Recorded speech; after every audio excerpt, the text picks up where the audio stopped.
Thank you for joining me this afternoon. So I'm based in Barcelona. I've been teaching English, especially business English, for about 29 years now, both in company and also in tertiary education at university, at Aula, tourism university school here in Barcelona.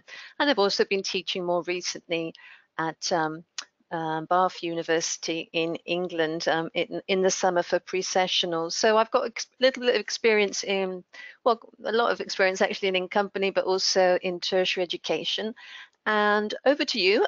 Richard has a poll for you, and we'd like to find out a little bit about your teaching context. So what's your teaching context? Do you teach in company or be in tertiary education, or maybe both, like I do, or the other? Maybe you're a head of studies or a coordinator or a materials writer.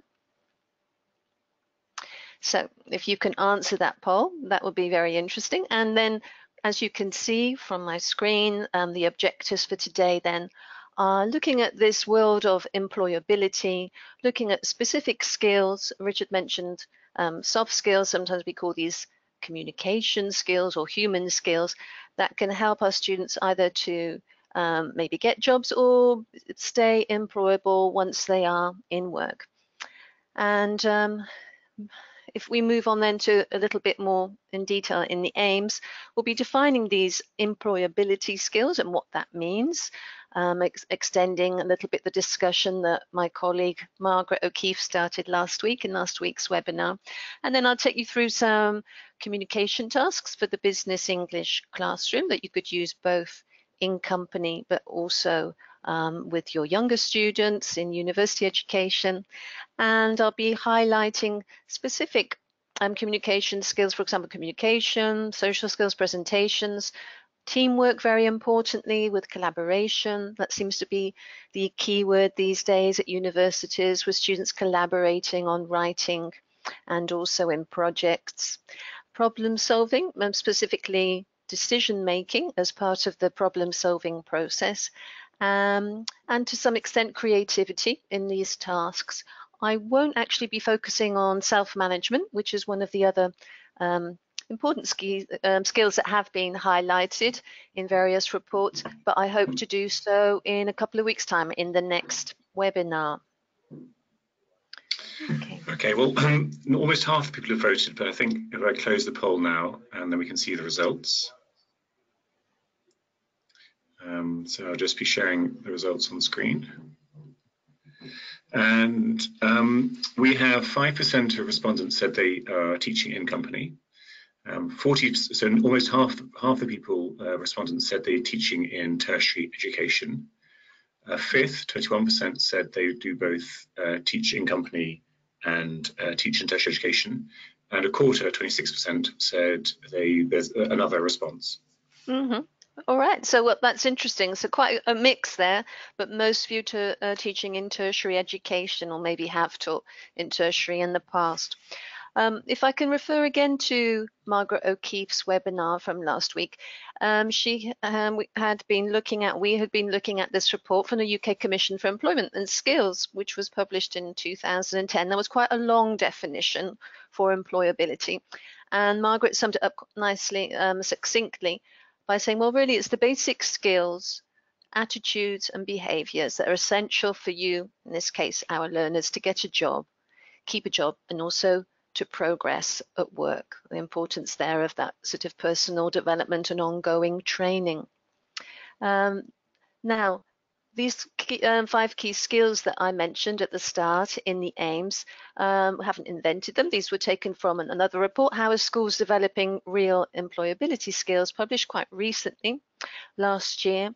And they focused on various skills, but highlighted these, as you can see from the screen: problem solving, communication, self-management, teamwork, and the importance of creativity. In a moment, I'm going to show you a video which looks at training and induction training, but I thought this tickled me when a friend posted it to me, a friend who works in human resources back in the UK. And as you can see here in the job ad, there's an HR advisor job advertisement here. And what's the salary? Yes, that's no, that is actually a real job advert, but there was the mistake here of £1 per annum. That's made me laugh, basically. Okay, so we were talking about human skills, and here we've just got an example of human errors based. Okay, now just get rid of my highlighting. That brings me on to the first communication task. Now, with these communication tasks, we'll be looking at the moment at a video, but just before we do, we were talking about the skills that employers thought were important in these various reports. But I was also looking at a survey about what the employees actually think about these employability skills. And this report interestingly looks at professionals in different sectors, engineering, medicine, IT, across the globe. The figures I just took were mainly from Europe. And here you can see 88% of Irish professionals said they were encouraged by work culture, where there was collaboration with colleagues. So here we can see the employees are on the same page actually as the employers. Whereas in the Netherlands, for example, they said the top 4 factors included, well, no prizes for guessing, things like work-life balance, salary, and benefits, of course. But also, interestingly, feedback and encouragement from management. So here the employees are also saying they want those kind of soft skills or human skills from their managers as well. And a couple more figures here for you. French professionals, they're planning to 53%, that's 53% are planning to change the job, not in the next couple of years, but in the next 6 months. And I think this really goes to show how volatile the employment market is at the moment. Certainly quite a change from what it used to be maybe sort of 20, 25 years ago when I started teaching business English. But it also reflects a reality for many of our learners that they might not stay in that company for 4 or 5 years or even 2 years. They might be moving on quite quickly. So I think that's another thing to bear in mind about how important these employability skills are. Now, these figures were taken from the Robert Walters salary survey, again, quite recent from last year. And again, you can see from that last figure, the importance of teamwork, okay? So as we can see, employees are on the same page as employers when it comes to the importance of some of these communication skills. With this video that I'm going to show you in a moment, this, by the way, is from the B2 level, from Business Partner. This unit 2, focuses on training and development, and those first few days are really important. So everybody likes to share their experience about maybe their first day or their first week at work, whether it was recent or sometime in the past. And I'm just going to show you not the full video, but an extract of the video, which looks at induction training. And listen out to one of the trainees here, the young woman Lucretia. It's set in a company in the UK. And the students in this task, they take notes on 3 types of kind of training, but we're focusing here actually just on the induction training. And as we listen to the trainee, maybe you can complete the gap fill here. This is for just a gist comprehension. And as you can see, there are 3 items here. Bear with me for a few seconds and I'll show you the video.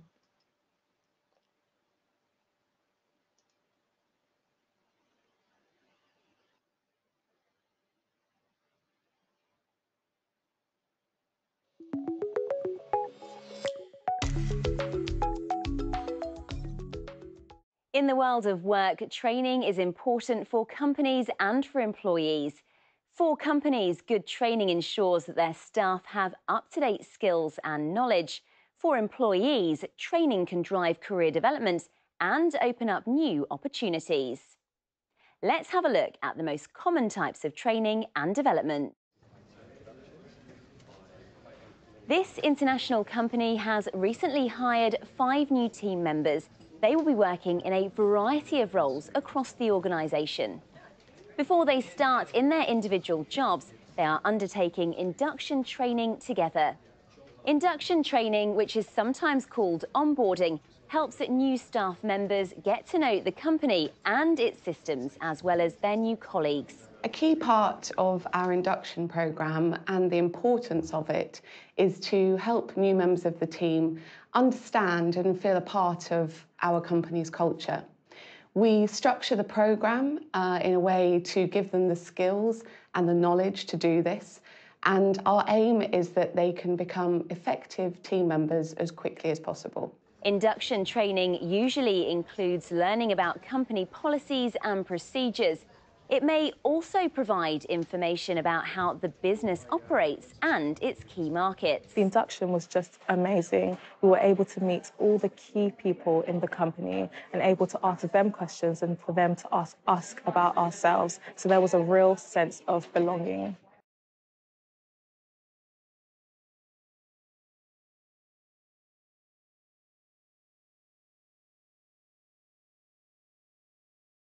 Right, so what did you think of that video? Well, when I've shown it to my students, I think they find it very motivating, yeah, to see young people starting a job, talking about their training.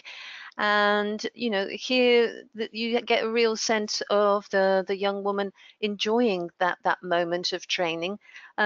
Let's go back to these lexical items here, or for the gist comprehension. What about number one? To know well, that one's quite easy for the first gist listening. It's to know the company. Know the company, that's a nice collocation. And in number two, to understand and feel a part of company culture. Also some keywords here, company culture. And learning about company here, it was actually policies. Now, I know my Spanish students mix up politics with policies, so it's useful there to point out those false friends. But what I like about the video, I don't know if you heard just towards the end there, she was saying how there was a real sense of belonging. So and that also reflects what the HR partner was saying, that those first few days, you know, the goal of those first few days of training is to make them effective team members. So here we're highlighting this idea of teamwork and collaboration and communicating with others. Now, after showing the video, you might like to do some more detailed work on vocabulary here, for training and development. And as you can see, there's some key terms for our students to learn, like emotional intelligence, practical courses, a skill set. You know, they often have to talk about their skill set in a job interview, or also in their CV profile, or in the covering letter. More of that in a moment. Having a rapport between people. And this particular lesson was devised by my co-author of the higher levels, Marjorie Rosenberg, who you may have seen at different IATEFL events. And talking with her and the team, we thought it was a good idea to highlight these key terms within the exercise. So they're not just matching at this point, they were helping them to actually notice, you know, some of these collocations for training and development, and then they discuss the meeting. So you have like a two-in-one, if you like, for this particular activity. I just mentioned their job interviews, first days at work, and of course the importance of writing. Now, of course, many of our students might be writing emails at work in the future, but probably the most important or significant piece of formal writing is going to be a cover letter for a job application.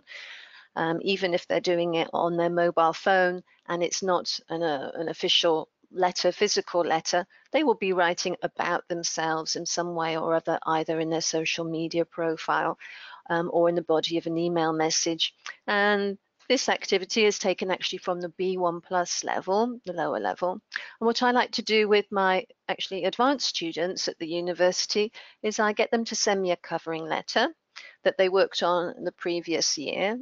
I just take a quick look, but I don't correct it, give too much feedback at that point. But then they bring the cover letter to class, the following class, and before they do their role plays, they can read each other covering letters. They can prepare questions, so we make it a relevant and a realistic task before they actually do the role play. So they're not given a role card, they're playing themselves, but the interviewer has had a chance to read their covering letters.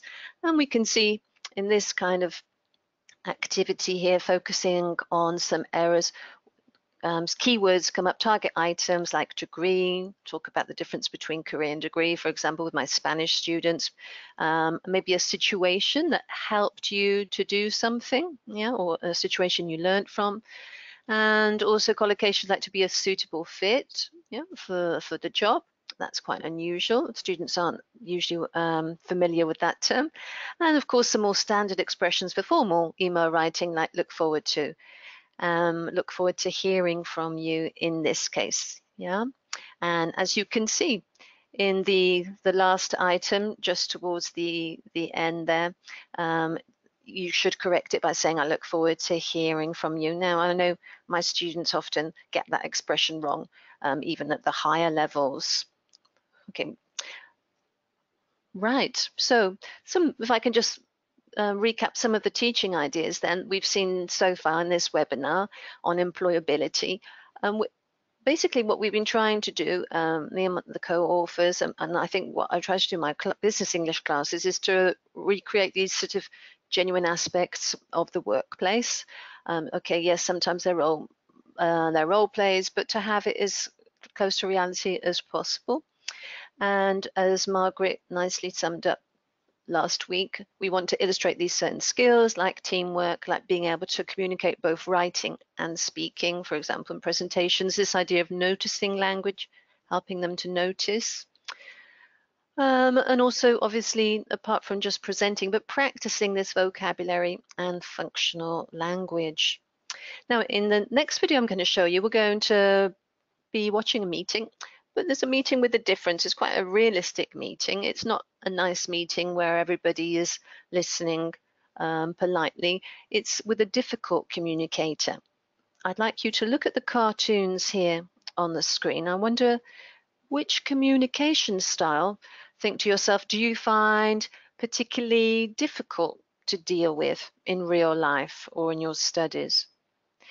Maybe in a meeting it's the non-responder, somebody, you know, who just doesn't contribute and talk in the meeting. Yeah? Or maybe it's the person who's typically like the technology user on their phone, a little bit like our students at times, and they're ignoring you that way and you can't get their attention. Or maybe it's the dominator who talks a lot and never listens. So as we watch this, the next video, it's with the character here, American guy called Gary Roach. And I'd like you to think about what kind of communicator he is. To give you a little bit of background, students in class can watch a setup video showing them the scenario, introducing the characters.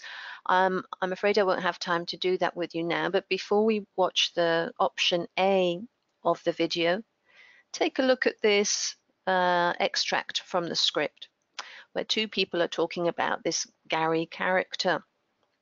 So Pavel here is talking to Sanjit. Pavel says, all good. And Sanjit says, yes, I have a meeting with Gary Roach later. Gary? Good luck with that. He's a nightmare. So I've been told. And Pavel responds, I can't work with him. He thinks he always knows best. And Sanjit replies, well, I've worked with people like that before. I might take control of the conversation or let him speak freely. I'll see how it goes. I'll also have Katie on the call with me. Trust me, though, it still won't be easy, warns Pavel. So we're warned a little bit beforehand that he's a difficult person to deal with. Now, as we watch the video, well, before we watch the video with students, you might ask them, which option do you think Sanjit should take, the manager who's dealing with the call, leading the call, in order to deal with Gary? Is it going to be option A, to accept and adapt how he is and allow him to communicate his ideas and be opening maybe to discussing things which are not on the agenda? Now, some students in certain cultures might find that quite difficult. Or is he going to intervene and control, option B, which is best, and try to manage the person and stop him from talking and insist that he sticks to the topic? yeah, and so that other participants and members of the team have more time to discuss the solutions. Now, their answers might depend on their personality, it might depend on their company context, it might depend on their cultural context, obviously. So these are questions to think about. As we watch the video, yeah, remember, what kind of communicator is he? And how do you think Sanjit dealt with him in this video? So bear with me again for a few seconds and I'll show you this video.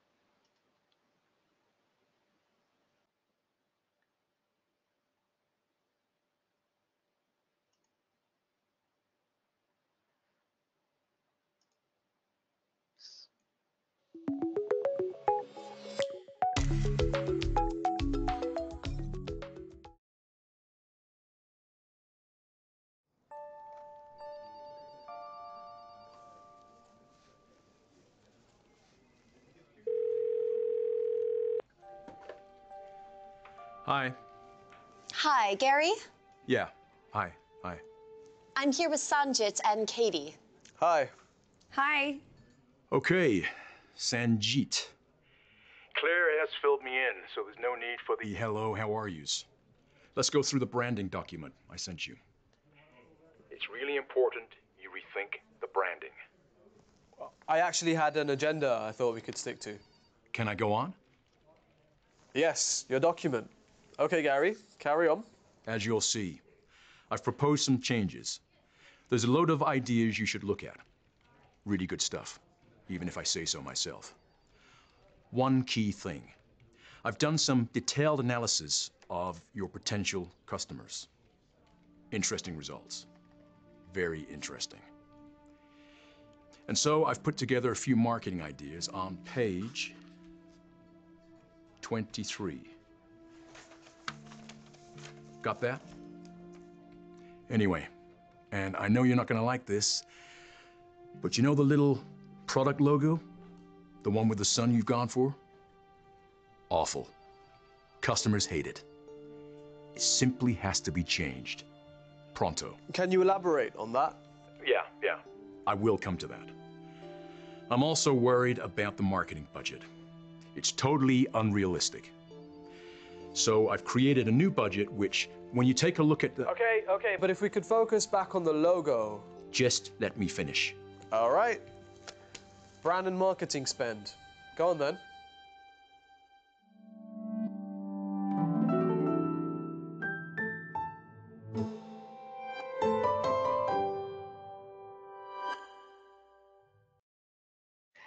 Right, now I bet you thought that was quite interesting. So they're not all being nice and polite, as you guessed there. Gary Roach has, that's right, kind of a dominator type of personality here in the meeting, but it's interesting to see how the others react. And also what I like discussing about this video with my students is maybe there's also this idea of seniority, that Gary also seems to be kind of older and more experienced.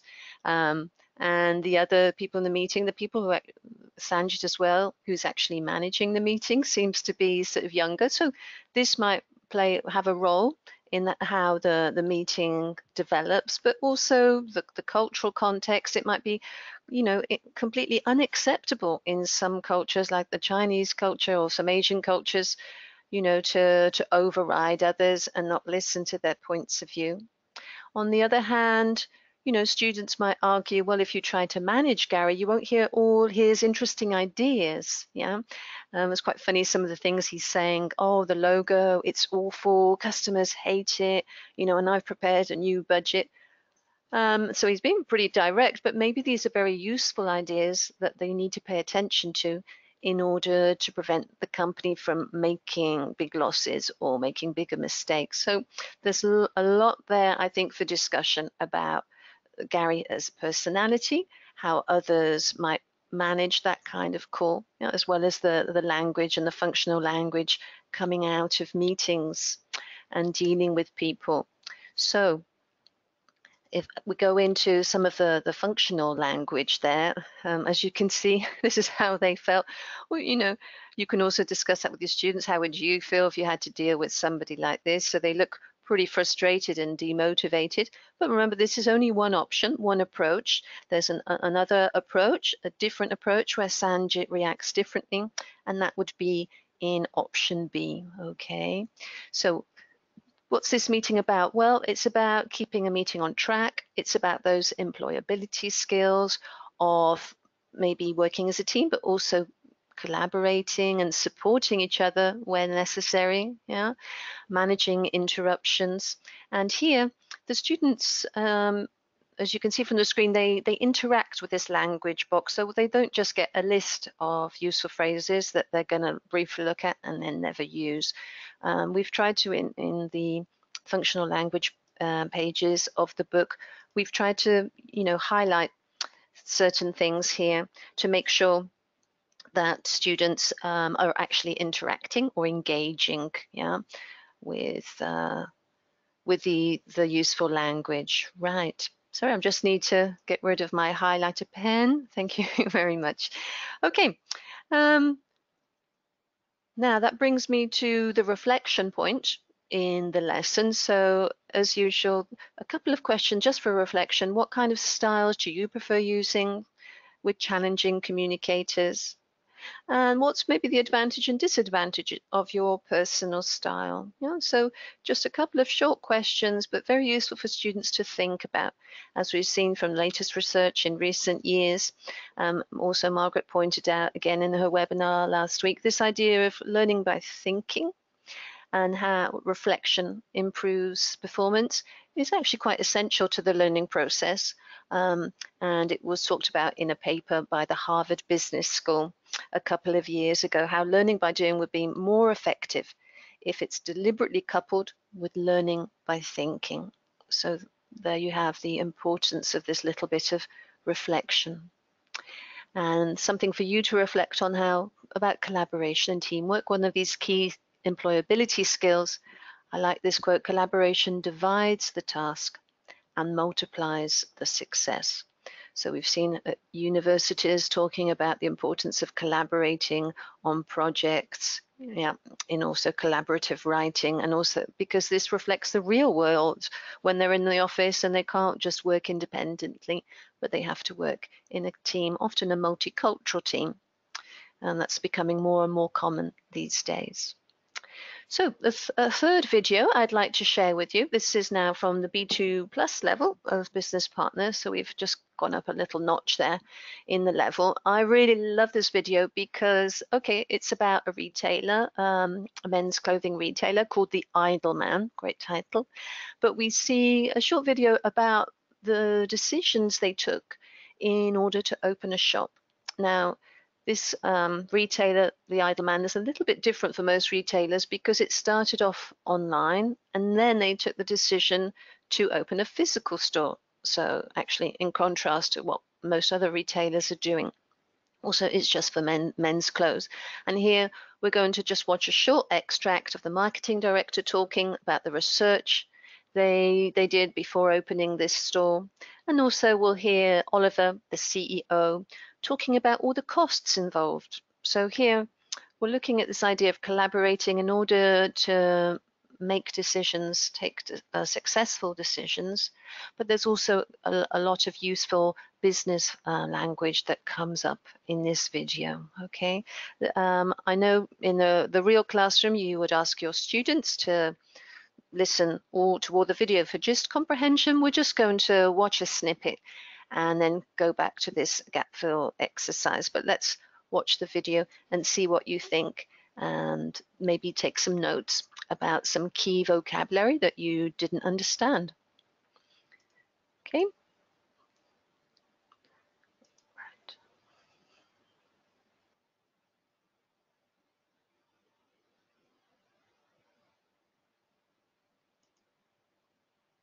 The area is quite interesting as it has a lot of media companies, startups, tech businesses, and all these offices have young guys in that are generally paid very well, but ultimately don't need to wear a suit for work, which is perfect for the customer that we're trying to target.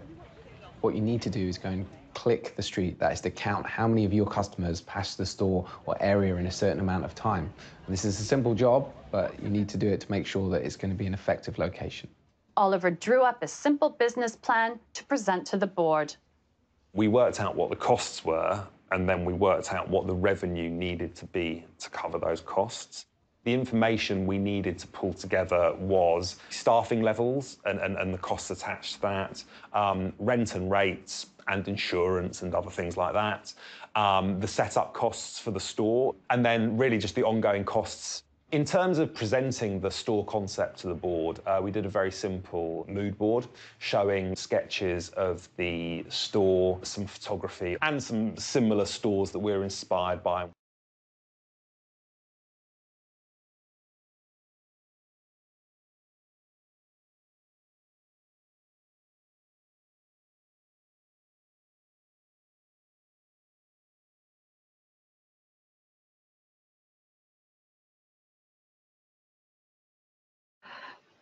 Right, now I think you'll agree that video throws up quite a lot of useful business vocabulary. Just bear with me as I get back to my PowerPoint. Thank you. So Oliver then is using quite a lot of vocabulary there of interest to setup, that talks about setup costs, also ongoing costs for maintaining the store. And the marketing director previously was talking about clicking the street. Now that for me was actually a new term. So they were in their research to decide on which location to have in London. They were actually clicking the number of passers-by walking past to see how many potential customers their business could have. So there's some nice vocabulary here that's not just related to decision making, but also to entrepreneurship and setting up a business, because basically Oliver here is talking about the business plan and things that they had to decide to cover in the business plan. So I know you haven't had time to do the exercise yourselves, but as you can see from the answers there, we've got things like revenue, the insurance, the rent and the rates, the ongoing costs that they had to take into consideration. They talk about a mood board where they showed sketches and photographs when presenting the proposal to the board of managers. And I thought that was interesting, having a mood board, something that's very visual. And maybe you'd like to take advantage of this with students, and when they do their next proposal, rather than having sort of text on slides, get them to draw diagrams and to have a mood board with photos and sketches and make things more visual. And to show, in this case, it was to show stores, similar stores that they were inspired by. So that is actually towards the end of the B2 Plus level in Unit 8 of Business Partner. And after this kind of video, I wouldn't leave it there. I would ask students to think about potential things that could have gone wrong. So to get them using that kind of nice vocabulary and grammar. Vocabulary, first of all, for decision making, but also grammar for talking about past possibilities, speculating about the past, third conditionals. What could have gone wrong? Well, they might have chosen a more expensive location and they might have gone out of business, yeah? Or they could have opened up the physical store sooner, or that they should have opened up the store in New York or let's say Manchester instead of London. So get students thinking critically about the decisions that were taken.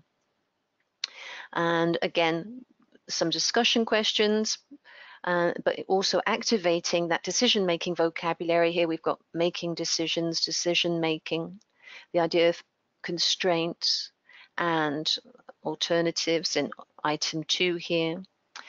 Considering decisions, but also reconsidering decisions when things go wrong. And finally, in item 5 here, a gut feeling. Which students like to learn, you know, this idea of, do you go on instinct with the decision, a gut feeling, or do you make long lists and analyze? What kind of decision maker are you? So at the end of this lesson, it's a creative project here that I devised, and here it's a debate, so it gets the class communicating and speaking, working in teams. If they are a large group, they can work in subgroups of 4, or if they're a small in-company class, they can just work together as the whole class. So group A prepares for the motion and group B prepares against the motion. And if I can just highlight here with my highlighter. Yeah, this is the premise. Okay, it's always best, yeah, to take these kind of decisions, and students are there debating and arguing about that and presenting their I'll just get rid of my drawings there. Thank you very much. And here you can see then it's best to follow your head, not your heart, when making a decision. Great class discussion that I did with my students the other day. So final task, not a video here, but a very useful task when it comes to presentations. We all do presentations, I know, in class, but I think it's really useful to get the students talking about the slides, because this throws up very interesting vocabulary like a screenshot or visuals, a header and a footer and bullet points. And it's useful, I find, for them to analyze some slides before they go away and develop their own. It's always easier to spot mistakes and errors in other people's slides. So this is taken from a business workshop, which is like a case study in Business Partner. Here, there's lots of communication tasks. They're problem solving, they're talking, they're working in a team. They're also then not exactly writing, but editing, which is also an important skill. And if you're looking at these slides, yes, they're meant to have errors in them, and the students discuss what is wrong with them and how they can be improved. Okay, so if I go back to my highlighter, you've probably already spotted, yeah, a couple of spelling errors, for example, there, yeah. But there might be other comments that students make. For example, in the slide you can see on the right, yeah, you probably instantly recognize that there are actually, you know, too many bullet points. There's too much text there. And what's wrong with the following slide we're about to look at? Well, apart from the blob I've left on the screen, again, maybe some nice visuals, but it's too busy. Maybe there are too many colors. Yeah, it's not clear enough. Someone's obviously taken a screenshot and it's incomplete. So students notice these things. We've talked about noticing language, but here noticing the visuals and how they can improve them. And in the next stage of this case study or business workshop, as we like to call it, they listen to two MBA students identifying those problems, making improvements about their slides. So it's a kind of real situation task, very relevant to our learners, before the students then do their own proposal and their own slides. Yeah, they could be improving on the former slides or creating their own new slides. So as you can see, these kind of business workshops are great opportunities for students to develop employability skills. Now, we've talked about 4 or 5 employability skills today in this webinar, practicing communication tasks in the form of presentations, as we've just seen, teamwork with involvement, involving learners, for example, in the process of an induction training, but also collaborating in a meeting, collaborating in teams and on projects. We've looked a little bit at problem solving, or one aspect of it, with decision making, and some target items there as vocabulary. And some of these tasks, I think you'll agree, are quite creative as well and should engage our learners. My final point, well, but I've been mentioning as we've gone along, is about keeping things realistic and relevant. So we've seen some authentic video of businesses, but also some scripted video, which is still pretty authentic. It's quite difficult to get authentic videos of meetings, obviously, yeah, even on the internet. But making the outcomes and the objectives relevant, we can then reflect on that at the end of our classes, yeah, asking students if they feel they're more familiar with the vocabulary, for example, in training vocab and the development, or whether they feel they've improved their presentation skills. So these kind of moments of reflection could be at the end of the class, or just something to think about when you write to your students via the Moodle or whatever platform you have to think about after the class before their next class. So that's all I have to say. I think we've got some questions now. Richard, just to show you their employability skills, we've talked about functional language, business skills, language skills, but also very importantly, cultural awareness. And we saw some differences there in maybe communication approaches in the video with Gary, the American, and Sanjit in the British team. So any questions then